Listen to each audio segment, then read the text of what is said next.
Crowhill here. Today we review an IPA and discuss Dune versus Lord of the Rings.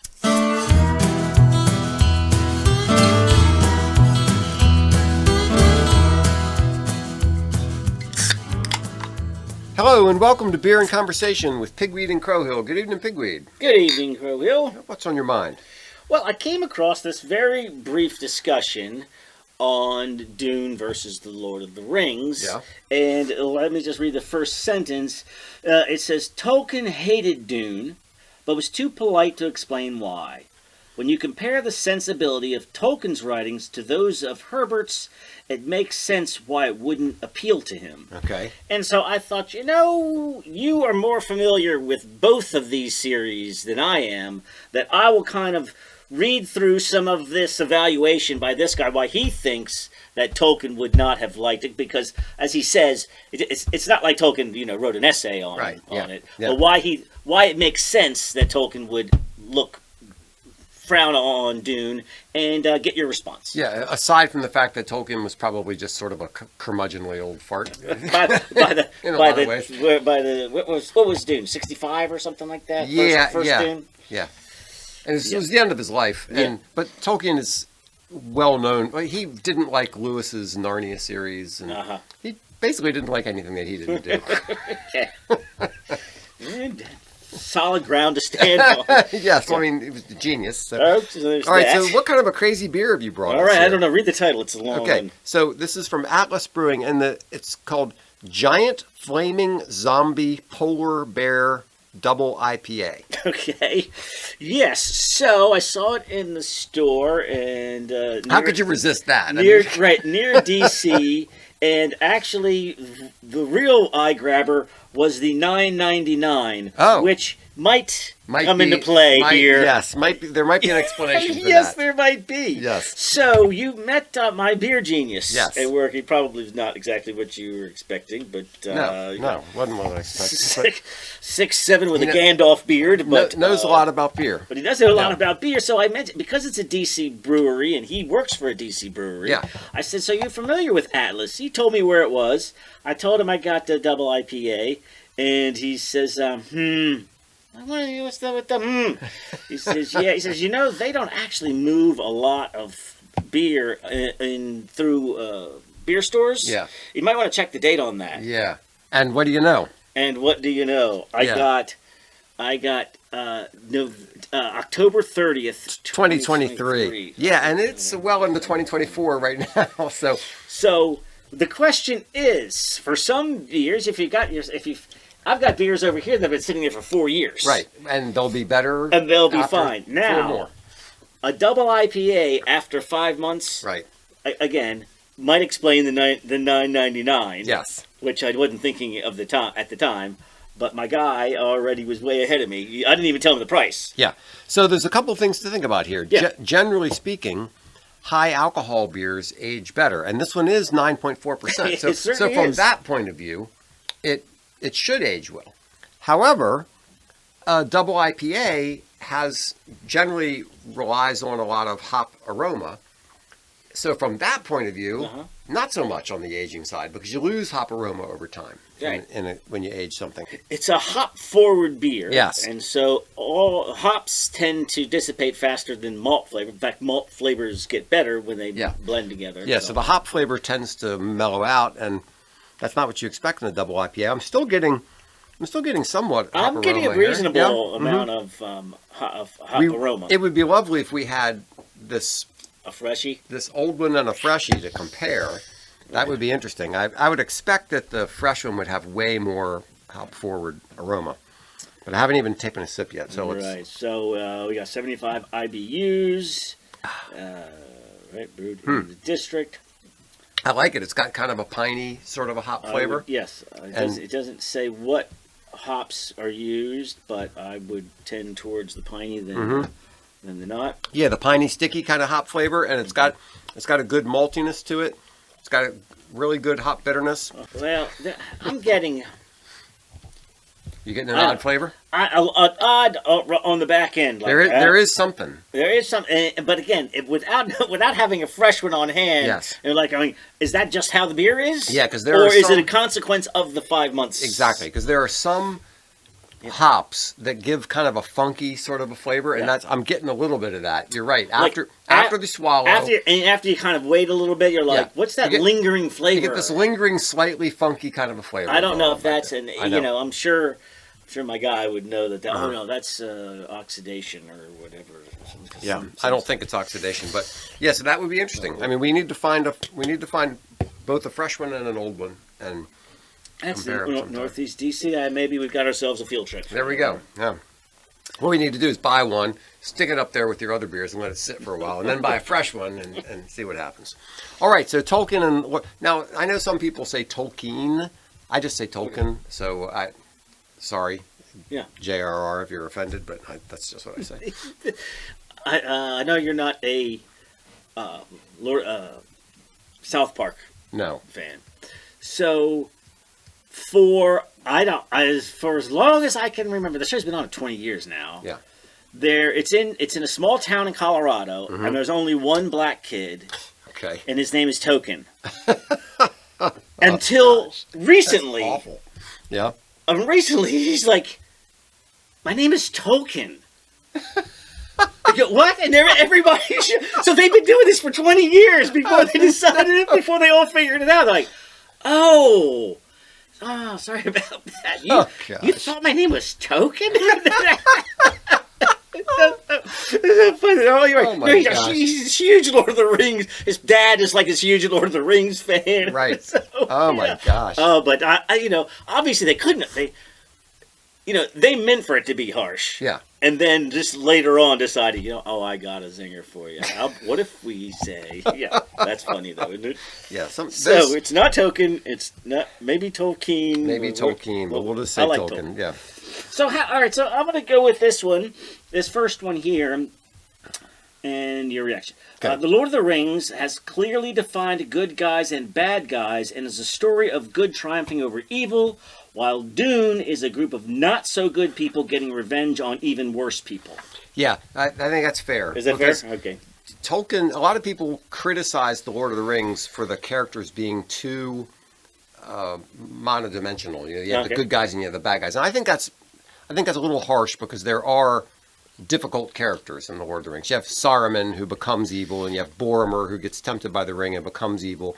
And even in the good characters, you have flashes of temper and other kinds. So I don't think the characters are quite as monochromatic as people like to make it. However, despite all that, is Gollum a bad guy? Yes, but he didn't start off as one. Yeah. Yeah. So and he ends up having a complicated, when Frodo and Sam meet up with Gollum in the Dead Marshes, and they end up taming him. You see this complicated thing going on in Gollum. You can see the tension in Gollum between the good Gollum and the Smeagol character and the Gollum character, and so that's a good example of that. There is some moral depth and stuff going on. However, it is true that Tolkien is writing about a moral universe. He's a devout Catholic, and he wanted to have good and evil in a clear way. And Herbert apparently was an agnostic or not religious, and did not create this moral universe. Everything was more focused around trade-offs, and it's almost like one of the big themes in Dune is ecology, but not just ecology in the sense of the environment, but ecology in the sense of this thing has this consequence and this thing has this other consequence, and balancing the consequences. Okay. So it's not a clear moral universe the way The Lord of the Rings is. It's more of a bunch of balancing acts. So anyway, I think that's a good criticism. How about this one? Lord of the Rings has themes lifted from Judeo-Christian theology and heroes rising up to fulfill their destinies. Dune is very much an anti-religious story about the weaponization of faith and man-made prophets claiming destiny as justification for their grasps at power. Yeah, so It's not too bad. no, that's pretty good. And the Lord of the Rings was written to create a mythology for England. I read one time that Tolkien was upset that, Greece has a mythology and Rome has a mythology, but where's England's mythology? Yeah, So he wanted to create one, but he also wanted to create a world for the languages that he was creating. King Arthur is a bit of English mythology. Exactly. Yeah. So he wanted to create a mythology for England, but he also wanted to create a backdrop for these languages, because he was first and foremost a philologist, somebody who studied language, and he created Elvish and these other languages, and he wanted to create a world, because you can't have a language without a world that it lives in. It doesn't make much sense. Right. So he started with the language and then created the world to go along with the language, which is interesting. Yeah, fascinating. So yes, it's much more mythological. It's much more focused around language and culture, and so the Bene Gesserit are fascinating. They are very fascinating, and it's brilliant in that it's a declaration of identifying the necessity of religion for a culture to thrive, and yet a little bit of cynicism in that they don't actually believe this. And so I think the weaponization of faith. Yes.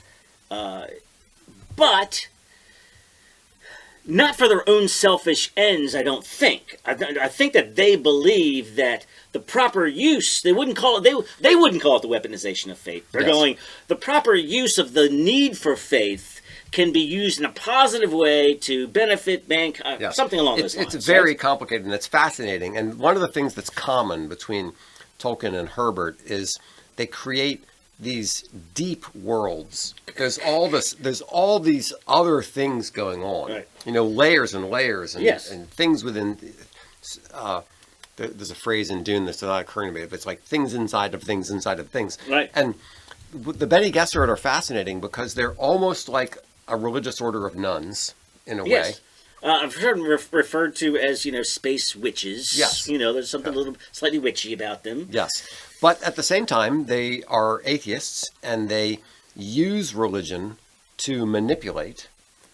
They don't believe it, but they use it to. So the whole thing in Dune, when Paul and Jessica go to Dune, and it turns out that there's already this mythology on Dune of the Lisan al-Gaib, the prophet who's going to come and change everything. Well, that was something that was planted there by the Bene Gesserit centuries before. Yes. So it is this whole, this idea. But they believe it.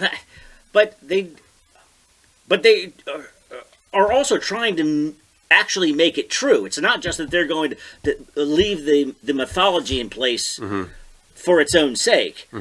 They actually believe that this person will come true, but not through some divine intervention, but through their intervention. They're going to, in some way, genetically manufacture a great savior. Yes. So it's fascinating. It is fascinating, and it's thousands of years in development, which is another fascinating part about it. So they had this vision, which doesn't really get explained until one of the later books written by Herbert's son.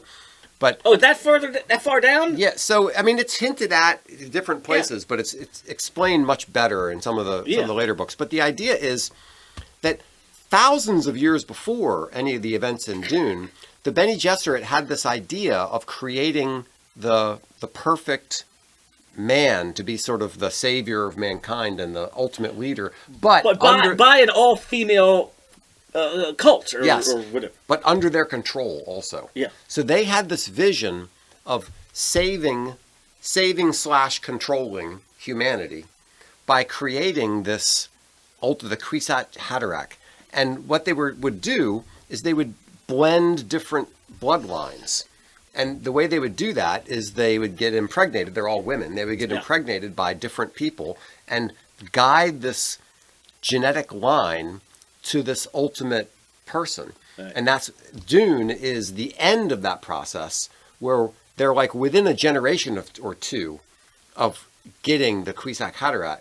And so this is why how Paul finds out that he's actually a Harkonnen. Yeah, that's right. Yes, because he's right. been, Because his identity is 100% Atreides. Atreides, yes. And Atreides and Harkonnens are blood feud enemies. Right, exactly. And then he finds out that it's just so much. It is so much. And this is only book one. Yes, and Jessica was only supposed to have female children. Right. But the Bene Gesserit are so amazing that they can manipulate their body so that they can decide whether to have a male or a female child. Right. Yeah. Which you told me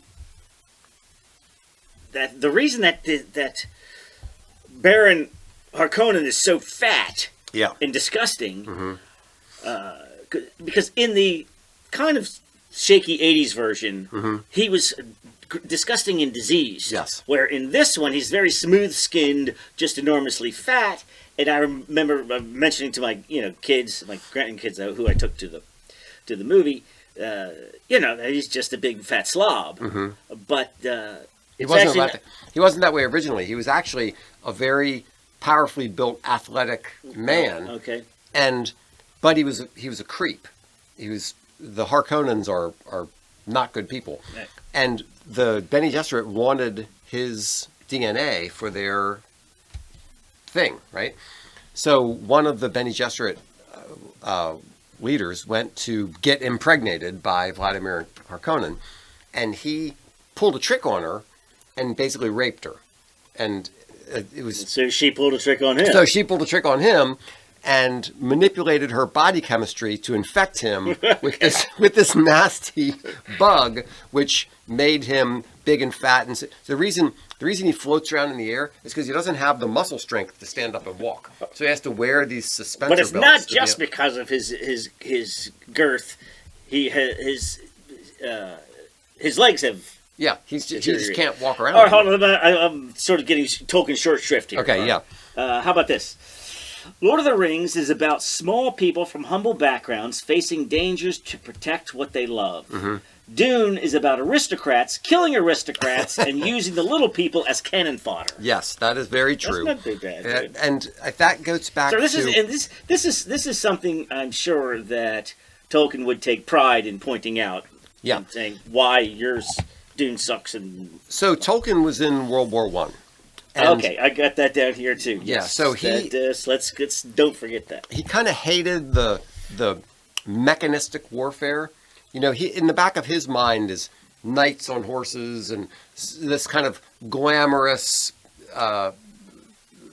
probably false, but idea of kind of a noble warfare. And here we have this technology. Once you've seen trench warfare, it probably doesn't seem very sexy. No, it's just technology mowing people down, right, and killing thousands and thousands of people with machines. And so to him, you have these patterns in the Lord of the Rings, like the miller in Hobbiton he's not the good guy because he's bringing technology into this idyllic situation. Tolkien grew up in a farm life where things were very agricultural and idyllic and all this, and the idea of people bringing in tractors and machines and all this kind of stuff, he didn't like that. So there is a lot in The Lord of the Rings about simple, quiet people, who live on the land and something else that I noticed. The simple, quiet, sitting back and having a nice meal, your second breakfast and a pipe, is that simple enjoyment in life. There's none of that in Dune. I don't see any mirth. I don't see any joy. I don't see people enjoying a delicious meal and backslapping and there was one joke. Yeah.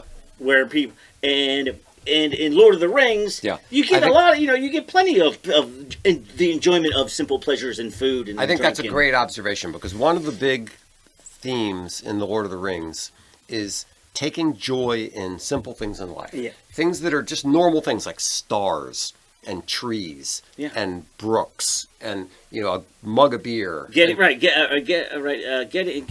to the where's the Hobbit from? The Shire. Yeah. Getting back to the Shire where you know everybody and the joy of all that. Somebody, I'm not kidding. People loving gardens, That's in Dune is just everything is just hanging on the edge of survival. Yes, well, it's this ecology thing. You're right.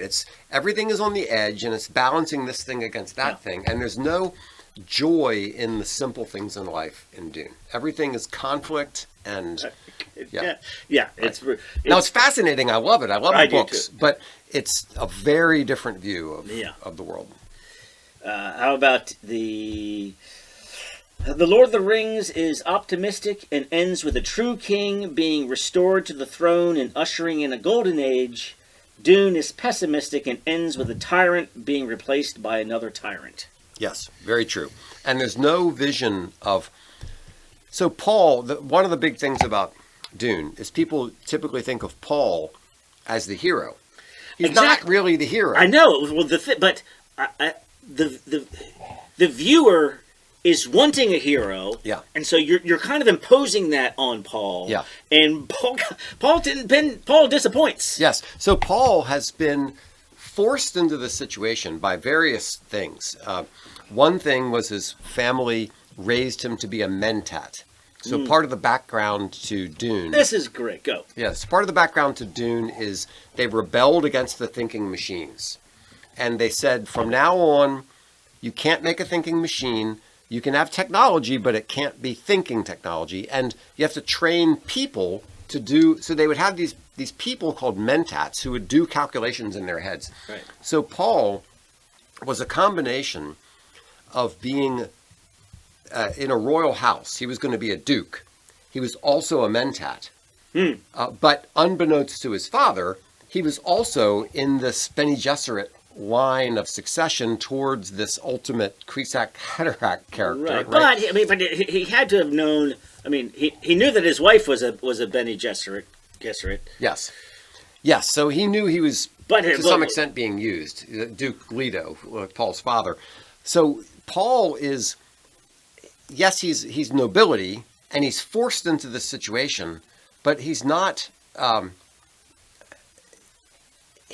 trying to save the world. He's like, I'm forced into this place where I have to avenge my father. I have to, kill the Harkonnens. I have to establish my household.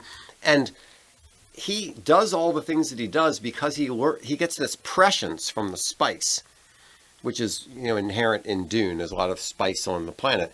And the spice changes his mind. Is it the only place that there's spice? Yeah, until later. But yes, it's the only place where there's spice because it comes from the worms on Dune. And he gets this prescience and he sees these futures and he's trying to negotiate his way through these possible futures. But it's not about, the wonderful person trying to save the universe. He's just kind of stuck in this with these bad choices, trying to find the least bad choice of what he's... Yes. And so I would say that there's not... That if you're a Lord of the Ringer criticizing the Duners for not stacking up in the things that we've talked about, that's not. You can like one more than the other, but it's a fascinating alternative view and a different mindset and a different, but it doesn't make it wrong. Yeah. Is what I mean? You know what I mean?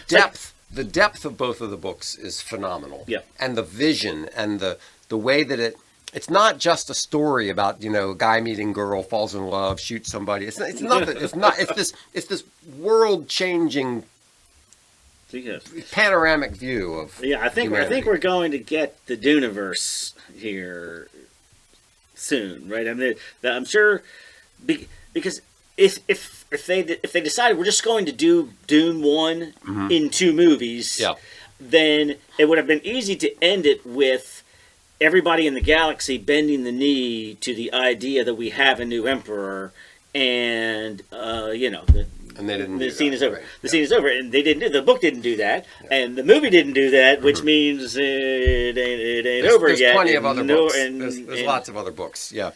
So how many did he write before the son picked up on the? Yeah, I think 5. I think Herbert wrote 5, and then his son, along with another guy, who was a famous science fiction author, wrote 7 or 8 or 9, a whole bunch more. And I read all the Frank Herbert books, and I've read several, 5 or 6 of the ones by his son, and they're really good, and they're really fascinating. And I just love the whole Dune universe, the depth of it, and the intrigue, and all the things going on, and the way it creates technology without technology. Exactly. Well, that's just what I wrote down because I wanted to get back to the Mentat. Mm-hmm. It's the idea that they. You brought this up last week about how quickly we are running into an AI world, and Herbert had already anticipated in 1960 in 1965 that we will get an AI world, and it will have disastrous results, and then we'll come out on the other side and go, all right, we're not doing that anymore. Yes, right? Isn't it's a post AI world? Exactly, and that before there was AI, which is what's so fascinating. Yes, and that ties in a way with what I was saying before about Herbert. Everything's ecology. It's action and reaction. It's this thing and this thing combating against it, and this thing combating against it, and there's never any solution. It's not a symphony where you build to a grand finale and it's done. It's more like a fugue where everything is going back and forth, arguing back and forth and back and forth and back and forth, and there's no resolution. There's never supposed to be a resolution. Right. Which is what gives them. It's the post-AI rehumanism of it that makes it both futuristic and old school at the same time. Exactly. There's this old Roman Empire feel to it in the future. Yes. And that's fantastic. And that's one of the things that's similar between them is they both have this sort of medieval feel. Yeah. In weird ways. Yes. Because Middle Earth doesn't even have a time. Yes.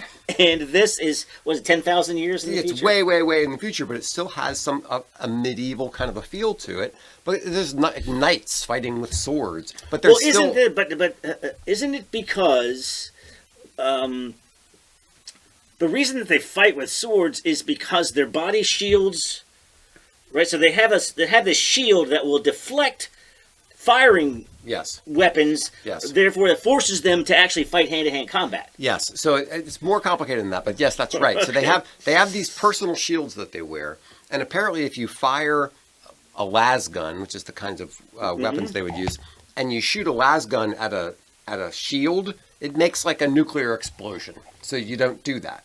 Okay. So what you do instead is you have projectile weapons that are slow, or you fight with knives. Right. And sometimes it's the slow knife that gets through the shield that kills. So it's that's another thing about Herbert's world. That's brilliant because how else could you explain why is it? Why don't they just shoot them? Yes. You could travel across time, but you can't just have a blast that kills everybody all at once. Yeah. Well, there's a reason. There's a reason. It's been thought through. He was a smart guy, and he thought through it all. So there's the medieval feel. There's knights. There's castles. Right. In both, there's great houses. Yeah. There's no talk of democracy. Yes. You're right. I mean, it's feudal. Right. It's feudal. There's wizard-like characters. Right. To some extent, the hero journey plays in both stories. Mm-hmm. There's kind of to some extent, there's a feel of transcendence. Although I would say that's much stronger in Tolkien than in Dune. But there's this idea of grand things going on. Way bigger than the individual characters. The hero is not acting for himself, but for others to some extent. Oh, that's not quite as true in Dune. Right. And then there's this, as I mentioned before, this immense world building. It's not just a murder that takes place in a house or in a neighborhood. Right, it's this, not one guy saving his own skin. Yes. It's broader. It's themes. Just immense in what they did. Yeah, but there's also a lot of differences between them. I think Dune is about the future, and Tolkien's stuff is about the past in a way. Nostalgia. Yeah, nostalgia, right. So Dune is sort of forward-looking, and Tolkien's more nostalgia. Dune is more technological, and in Tolkien's world, the technology is what the bad guys do.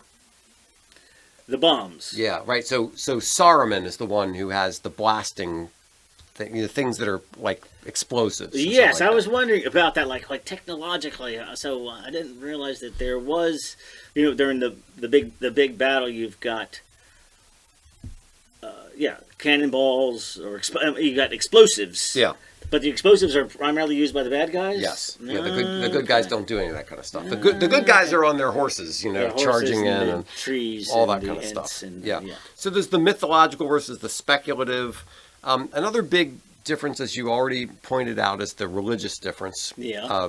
The Tolkien, there is no religion in The Lord of the Rings. There's nothing that's explicitly religious. All right. But it's almost like.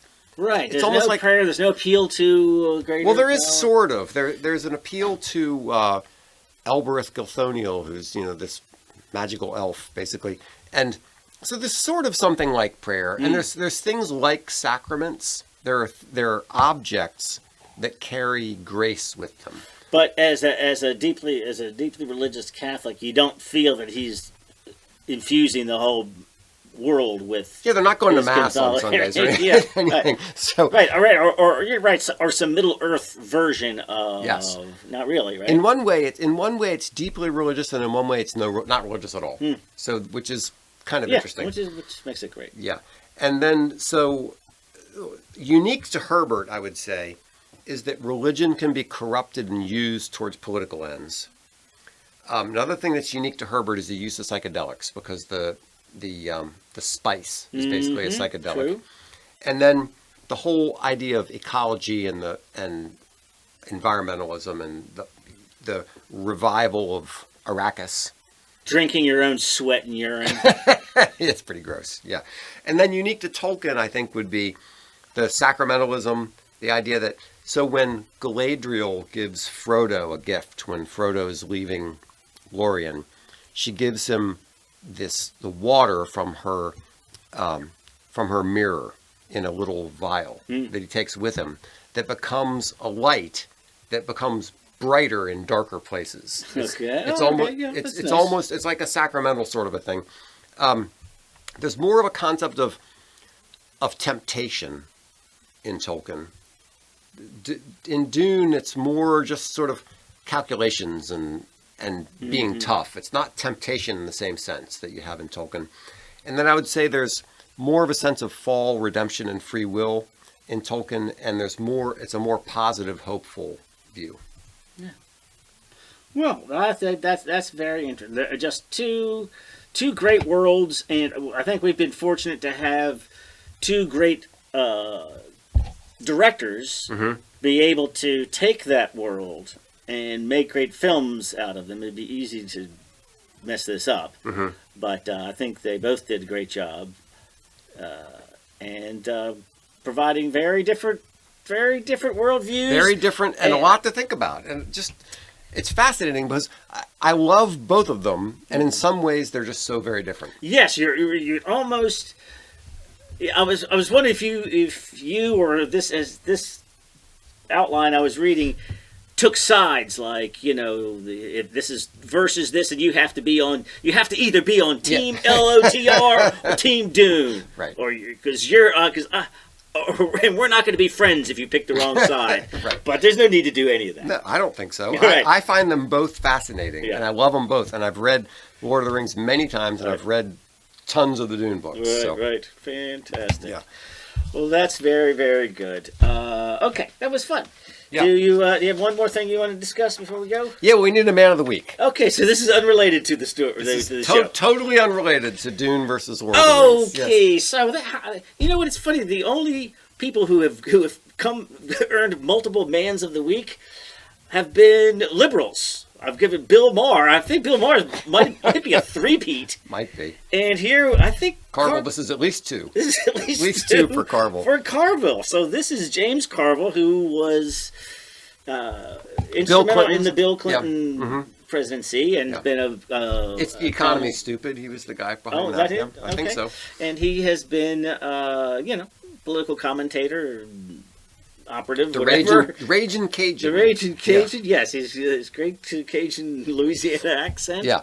And with, is he still married to Mary Madeline? So these two how do you live? Right, how does that happen? Who is the same person on the other side? They have to park. It's kind of like the cartoon. Remember the cartoon where there's the sheepdog and there's the wolf, and they punch in and they're enemies all day, and then they punch out and they're good to see you, Frank, and see you tomorrow, Tom. The only way that could work. Yes, it had to be something. So like that. what's this? So the latest Carvel, he's been catching some heat from this one for the last couple of days. Yeah, Carvel said, there are too many preachy females in the Democratic Party. He says, a suspicion of mine is that there are too many preachy females. Quote, don't drink beer, don't watch football, don't eat hamburgers. This is not good for you, he said. The message is too feminine. Quote, everything you're doing is destroying the planet. You've got to eat your peas. And so what he's saying is that, you don't want your party to be the party of the nag of nags and soy boys. Yes, and that's what weak they are. Sissy men and bitchy women. Right. Well, you got to work on this. Well, they didn't like that. So what you're saying? What were you saying about the Democratic men?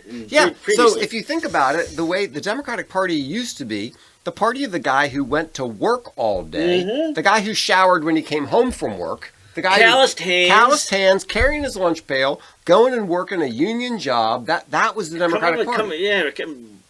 Coming out of coal mine and the Republicans were the effete business guys, the Rockefeller Republicans, and their suits and their nail their manicures. Yes. And now he's like, we can't have the Democrat Party being the party of overbearing women and soy boys. And that's what it is. And that's It's, you want that? So now college-educated sissy boys who can't live because somebody disagrees with them. Right. And so if you have young men who are not really politically motivated yet, but you have defined your party as the wimpy man party, and they don't really, they haven't really worked it all out. That who am I going to be associated with? I guess I'll be over here with the tough Republican guys. And here's the weird thing about it. Carvel's totally right, but of course he's he's you can't say that. You can't say preachy female. You can't say bossy ladies. I know you can't say it. The weird thing though is that Donald Trump is a rich guy. How a billionaire from Queens became... Because he's been working with construction guys for decades. They'll be doing dissertations on this for 50 years. He knows what the common man, what the workman, he knows how they talk. He knows what their priorities are. How in the world an Ivy League guy who's never been seen not wearing a suit from New York has become the darling of the working class? Isn't well, amazing? You know what? That's on you guys. And you guys, and Carvel has nailed it. Yeah. We have lost the manly man to this guy. Mm-hmm. Why?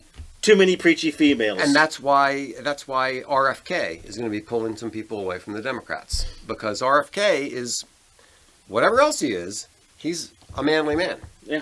Yeah. Okay, well, Carville, James, well done. You might be surprised to be a twice-time PNC. I know, man of the week. Well done. But I hope he doesn't succeed. Yes. Thanks so much for listening to Beer and Conversation with Pigweed and Crowhill. Remember to visit us at pigweedandcrowhill.com or send us an email at pigweedshow@gmail.com.